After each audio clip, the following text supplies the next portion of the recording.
Okay, we'll open it up to our Commissioner, Mickey Lawler, and President Alex Bazzell. Thank you. Thank you for joining us today on this historic January 17th, 2025, day of our long-awaited launch of Unrivaled.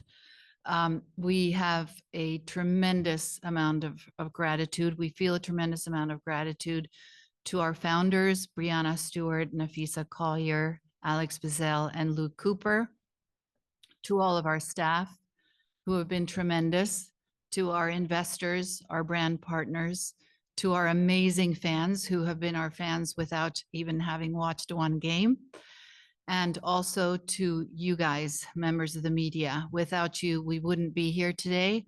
We have received so much support from you that we really want to thank you sincerely. This journey has been an incredible adventure, and I can tell you that one of the most fulfilling days of my life was the day that we saw the athletes walk through these doors for the first time, and to watch their faces light up and their eyes light up, and to see in their eyes a deep understanding of what we've done and what we spent the last year working on. The second most fulfilling day was when members of the media came and walked through these doors, and your expressions of approval gave us a lot of confidence, a lot of reassurance that we were moving in the right direction. When I first met Alex and Luke, which was in March, April of 2024, and then we met in person in May, they had me at Unrivaled. The title, the name was Unrivaled. It said everything that had to be said. And then, of course, athlete majority ownership. The transition of value to the athletes is very important. It is a moment in history. It is a milestone we will never forget. I was part of such a milestone once before in my life, and it changed the direction of generations of women. And this morning, when we walked into our offices, we were practically sleepwalking, and we received a massive bouquet of flowers from a youth basketball club. And the vase was filled with little basketballs. The flowers were in the colors of our brand, and there was a note that I'll read to you because it says it all. We see you, we are inspired by you. Your innovation and creativity in building this new league are truly groundbreaking. And the impact it has on women's basketball and women's sports as a whole is monumental. You are setting a powerful example, paving the way for future generations, and redefining what is possible. It goes on, but then I'll start crying. So from emotion. So that is our why. And again, thank you. We'll open it up to questions. Doug.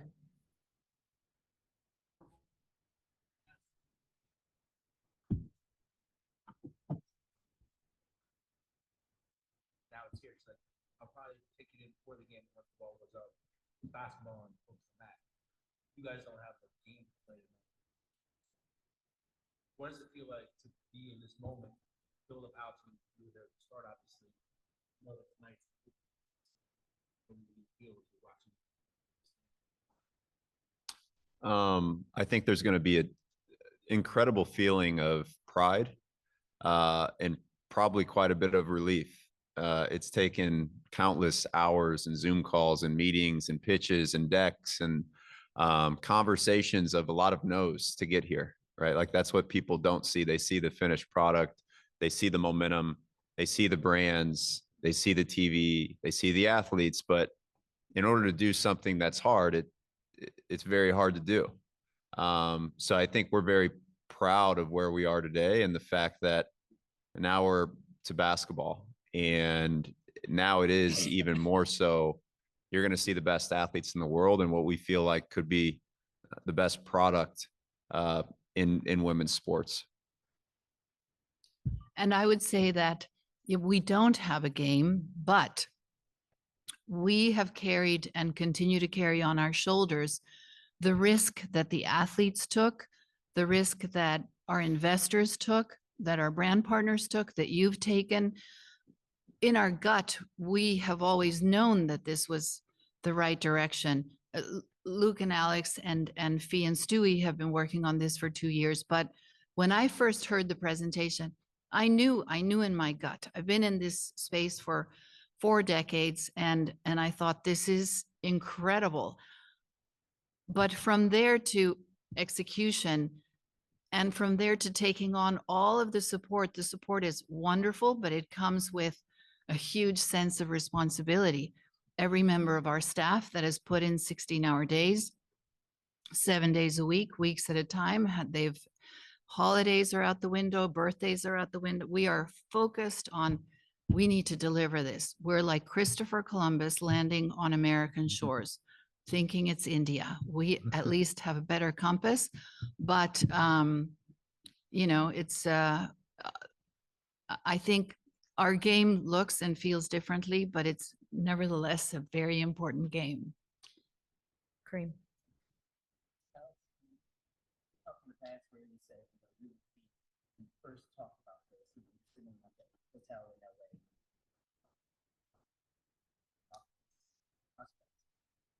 Did you envision it, this scale at that moment?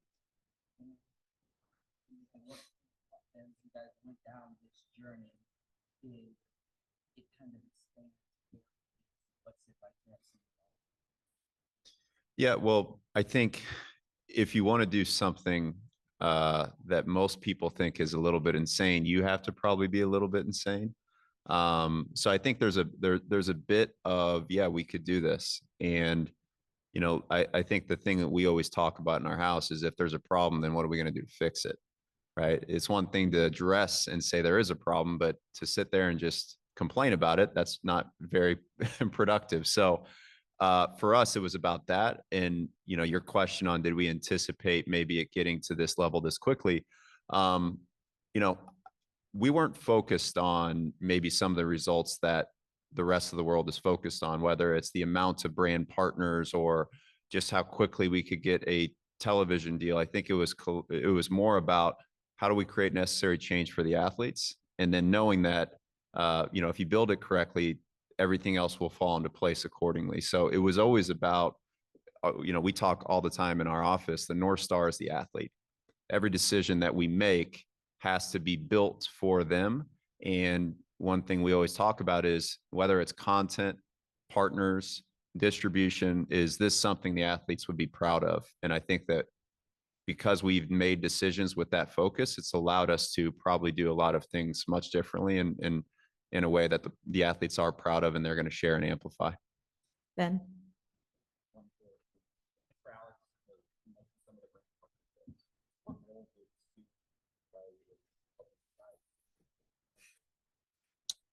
Well, they're huge because these brands, they want to be associated with the best, and then vice versa. We want to be associated with the best brands in the world. And initially they had to be jumping on a ton of calls because no one knew who else was even involved, right? For a while, it was Fee and Stewie, and that's not a league. Like, that's 2 players on a deck and an idea. So them giving up their time to get us to the stage that we needed momentum was instrumental. And now we've gotten to a stage where they can focus on doing the things that we really need them to do, connecting with their peers, building the game, giving us feedback on resources and amenities, and even thinking about what is the next step for us. So thankfully, we don't need to pull them on Zooms all the time or meetings anymore, but they're instrumental because when brands come in, they act like founders. They don't act like athletes. So they seek people out. And I think it just naturally, it feels authentic.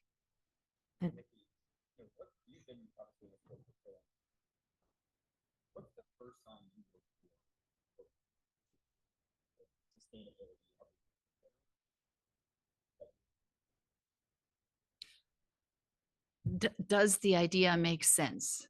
It was such a great concept. And Alex says that you need to be a little insane, but I think you need a lot of courage. And I saw that in Luke and Alex, and we spent the day together in DC in May, and they were so buttoned up. There were no questions really left to ask. They had an answer for everything, and you know they knew that there was a lot of work to be done, but I could see what they saw very clearly. And I think once you know that you're creating an opportunity that is positive and that is very logical, then you know enough to go for it. Annie?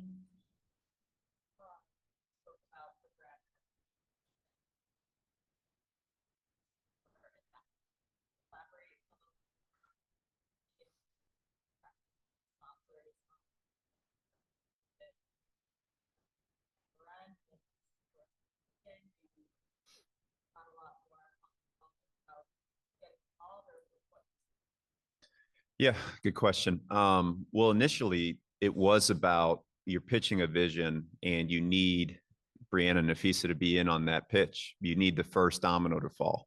And for us, it was Ally. Ally came before we had team names, we had athletes, we had a facility.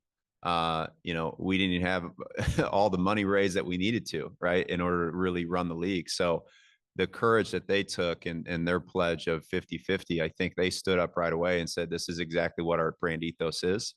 And then for us as we go, it is a game of follow the leader, right? So TNT with Louise Silberwasser, them stepping in, we talk all the time, this is not a charity, right? And I think we look at this as a true business. We have to return the investment from the brands. And the only way you do that is you get visibility.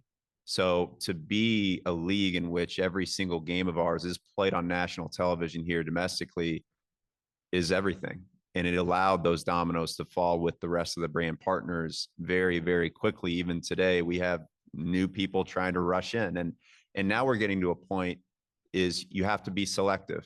So it was all because that initial domino, it was Ally and TNT, and then everything else fell into place.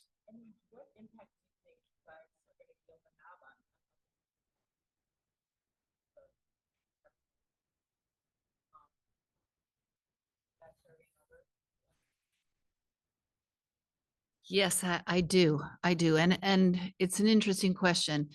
I have been involved on the partnership side in a much more established sports organization at the WTA. And the reception here was, it's been very emotional, very much mission driven.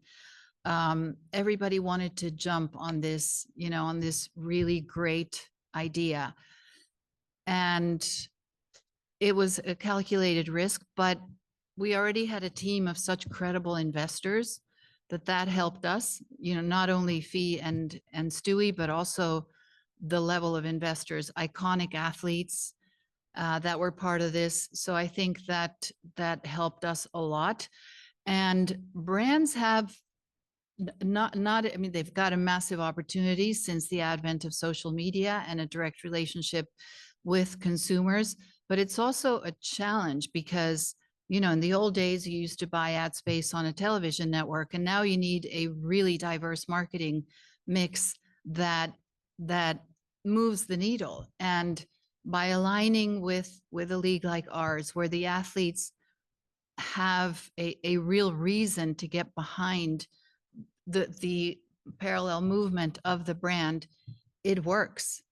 And so, yeah, I do think it's going to carry over to other sports, and also for us, never have we seen such star alignment. We have been very lucky because you couldn't have written a better script for us in the lead up to, during the W finals and having Stewie and Fee after they won a gold medal in Paris to then play against each other in the finals, and then the whole women's sports movement. So it's been really remarkable. Maddie? Hi, Maddie. Yeah, of course. You can have both questions to Alex.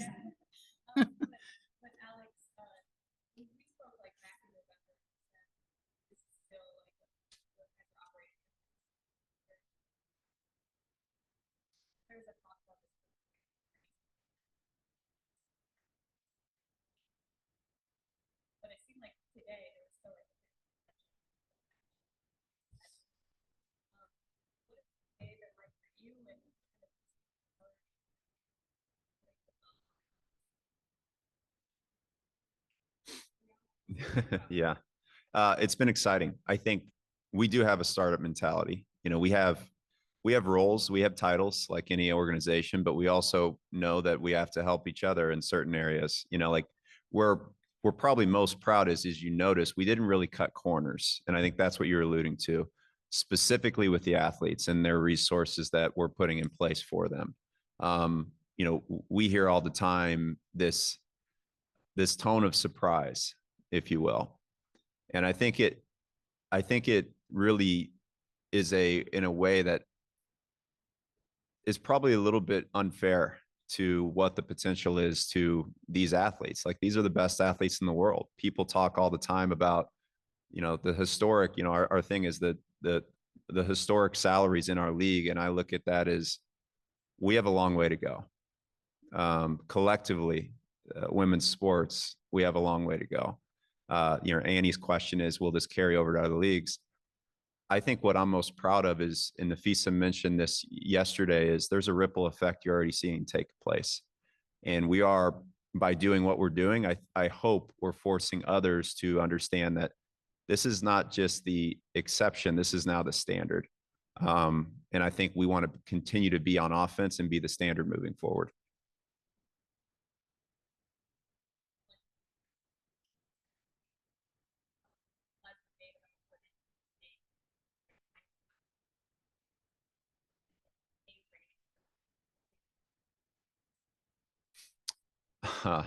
That's a good question. You know, for us, we don't like to get into the individual stuff, to be honest with you. But you know, we are being extremely aggressive when you look at the entire landscape and ecosystem. You know, for us, it's we try to look at numerous things. What are you making overseas potentially? What are you making in the WNBA? How do we beat those numbers candidly, to make it worth their while? But two is the equity component. I think you're seeing the importance of it. It's someone like Angel Reese, right? Angel Reese, we know she makes a majority of her income actually off of the court. And you're seeing just how much she's leaned in to what we're doing because of the ownership. She's very savvy. She understands the long game. And I think it's players like that, and you can see how they're reacting, is why it's all worth it to us, because we know there's a longer game being played.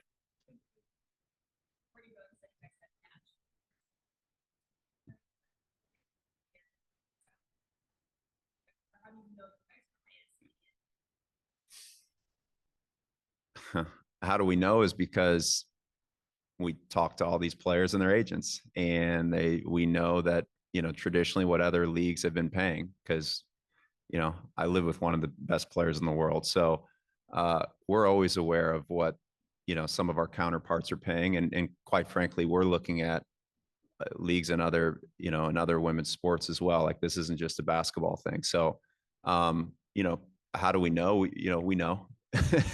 But I think it goes back to, it's not about, for us, what is the average, what is the minimum, what is the max? Like we don't have those things. Our numbers change every day.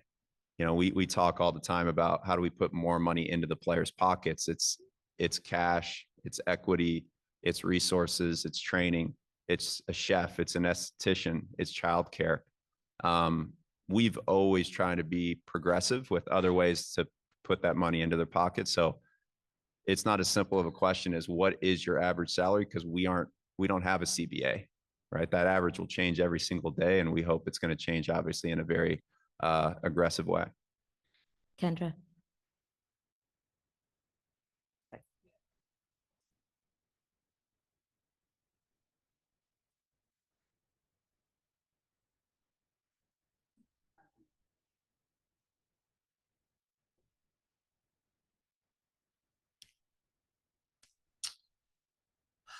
Years ago, people didn't understand the value of women's sports as they do today.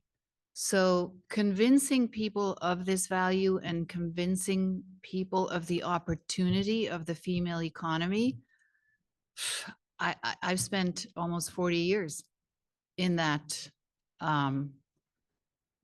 convincing game. And you know, thankfully I wasn't alone, but that to me has been the biggest challenge. I often state the example in women's tennis, which is the wealthiest or most financially healthy sport globally for women. We started out with a cigarette company as a sponsor, and the slogan was, "You've come a long way, baby." And it was Virginia Slims. It was actually a beautiful campaign. And when that campaign came out, I was 17, 18 years old. And, you know, I love those cigarettes were beautiful. They had flowers. And I thought I should start smoking. When I left the WTA last year, the global partner of the WTA was Hologic, a leader in women's health. And that to me describes very well the challenge and the opportunity. There was a Harvard study that came out about 7 years ago that said the female opportunity is larger than India and China combined. I think that's what we're seeing in sports. Last one from Safid. I can answer that question too, Kendra. I know you're,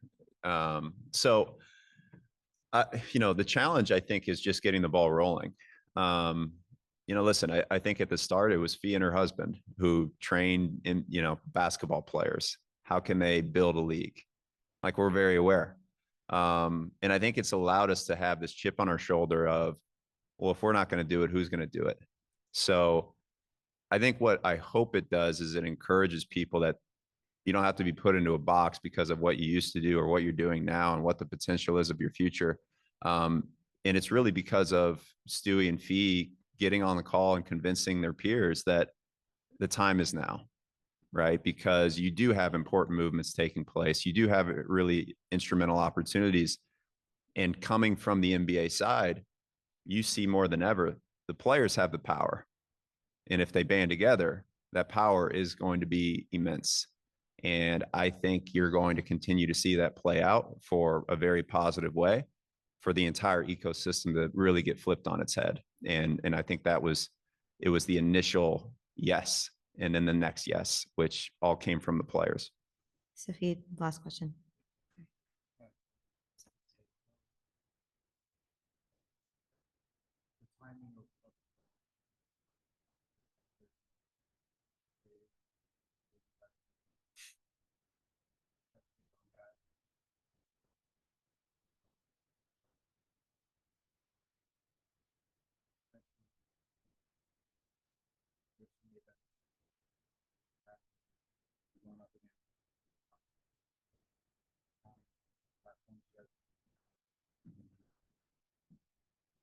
Yeah, great question. So the first part of that is, yeah, we saw the reports of Maverick, and you know, they used LeBron as some clickbait for that article, but I think you're seeing a lot of people who are very interested in getting into sports and getting into basketball. It's a global sport.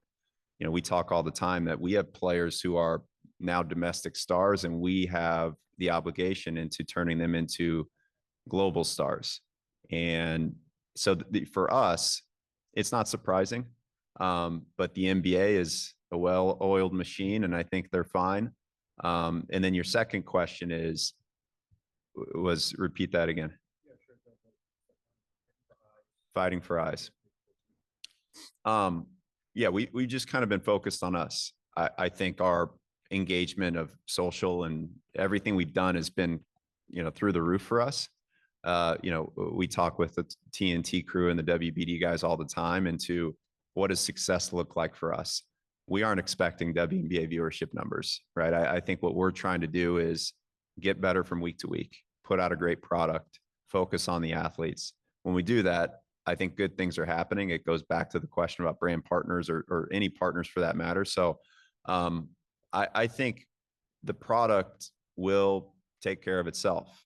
You know, I think the market will tell you if you're able to compete in different areas or in different nights. And ultimately that's up to the fans. So I think we've put ourselves in a great position to be successful right away, but it's a marathon.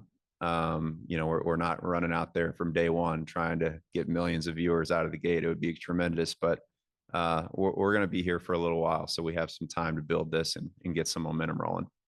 Thank you. That concludes our press conference. I just want to say one more thing is that people always talk about generational athletes. Well, there are not that many generational athletes, but we've seen generational athletes, and Luke and Alex are generational entrepreneurs, and their approach here has been very, very serious, very impressive. And so I wanted to thank them as well on behalf of all of us over there and over here and behind you. Thank you. Thank you. Thank you all.